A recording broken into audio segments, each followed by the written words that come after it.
જઈએ છીએ વાળ કપાવવા માટે છાણી.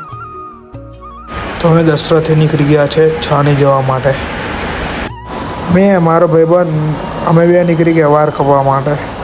ભાઈબંધ પેટ્રોલ ભરાવવું પડે. છાની જોયું તો છાની દુકાન બંધ હતી એટલે અમે સિટીમાં નીકળી ગયા વાળ કપાવવા માટે રાત્રિ બજાર જવા માટે. પહોંચ્યા પેલો કે ભાઈ કે ભૂખ લાગી તો 2 વેફર લઈ લીધી ખાવા માટે. વેફર ખાઈને અમે આવી ગયા અંદર. મારો ભાઈબંધ પાછળ બેઠો છે. વાળ કપાવીશું અમે. વાળ કપાવવાનું ચાલુ થઈ ગયું.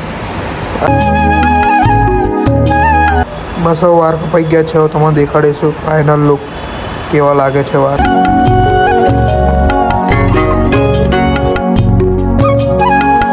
તો હવે વાળ કપાઈ નીકળી ગયા હતા. હવે જઈએ છીએ ઘરે. સમય બાર કપાઈને આવી ગયા છે ઘેર. હવે બ્લોગ એન્ડ કરે છે. લાઈક કરો, ફોલો કરો, સબસ્ક્રાઈબ કરો.